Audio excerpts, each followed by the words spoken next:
फांसी शहर के अंदर मॉकड्रिल के दौरान हमारे अस्पताल के अंदर 14 मरीज़ आए थे साइड से और 3 मृतक आए थे जिनको हमने मॉर्चरी में शिफ्ट करवा दिया। मॉकड्रिल के दौरान हमारे पास 5 रेड कैटेगरी के आए थे, रेड जोन ट्रायल जोन के आए थे जिनको हमने इमरजेंसी के अंदर शिफ्ट कर दिया।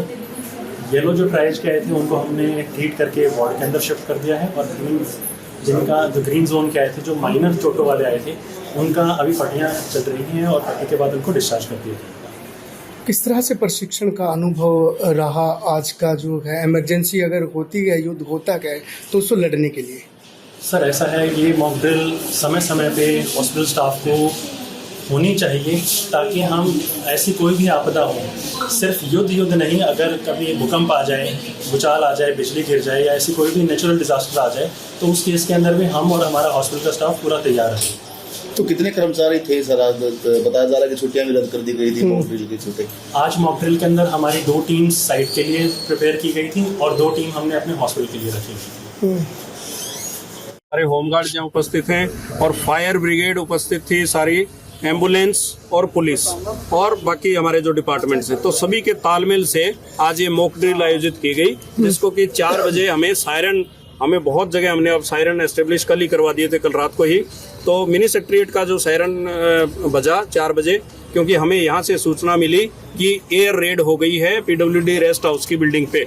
तो जैसे ही सूचना मिली तुरंत जो कंट्रोल रूम स्थापित किया होता, कंट्रोल रूम से निकले, मैं और एसपी साहब दोनों निकले और वहाँ पे हूटर, बहुत देर तक हूटर बजा, बाकी अन्य हूटर बजे, ताकि सभी अलर्ट हो जाए और सभी कंट्रोल रूम से सभी विभागों को तुरंत सूचना दी गई।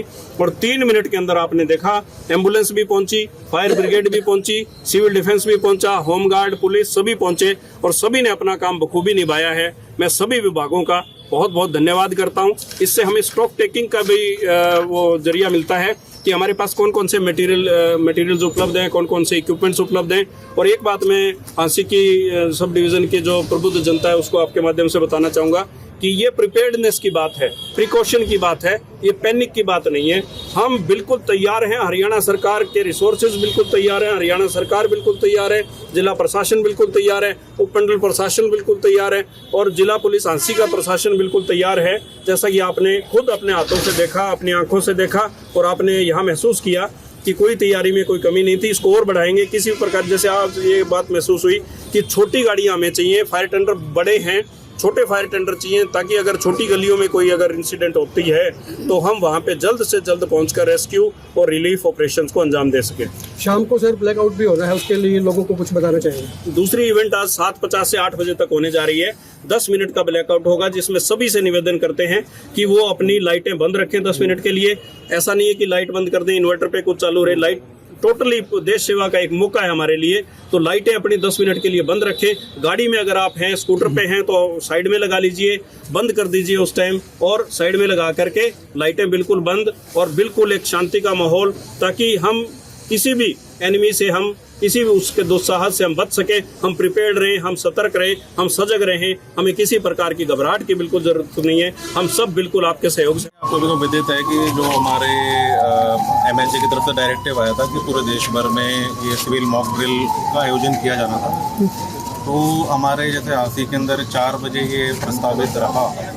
तो इसमें ये PWD रेस्ट हाउस है, यहाँ पे हमने इंसिडेंट प्लेस इसको आइडेंटिफाई किया और इसके अंदर जैसे बहुत सारे ऑपरेशंस आज हमने करवाए, जैसे कि रेस्क्यू ऑपरेशन आपने बिल्डिंग से देखा और जो क्रिटिकल पेशेंट्स थे उनको हम उठा के हॉस्पिटल लेके गए और इसी प्रकार से सिविल डिफेंस, पुलिस और सभी का कोलैबोरेशन रहा। तो इसी प्रकार से हम आगे भी मतलब अपनी तैयारियां मेंटेन करते रहेंगे और बाकी आप एक्सरसाइज हुआ तो ये एक प्रिपेयर्डनेस की ओर है हमारा जो कदम है। और आने वाले टाइम में हम और भी इस टाइप के मॉक ड्रिल्स करवाएंगे, ताकि जो भी लोग हैं, कोई भी ऐसी आपदा की कोई स्थिति बन जाती है तो उससे डील करने के लिए हम सभी तैयार हों। जैसे कि कई बार ऐसा हो सकता है कि कोई भी विक्टिम है वो ऊपर फंस गया, तो क्या हमारी वो तैयारियां हैं कि नहीं है।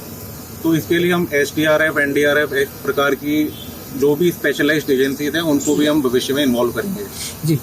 और इसके साथ में जैसा कि आप सभी को पता है कि रिटालिएटरी अटैक पाकिस्तान कर सकता है, तो इस प्रकार की जो पिछली मॉक ड्रिल हुई थी वो 1971 में हुई थी। तो हमारे जो सिविलियंस हैं उनको हमें तैयार कराना, उनको प्रिपेयर्ड कराना, मेंटली रेडी करना, ये हम सभी का उद्देश्य होना चाहिए। जी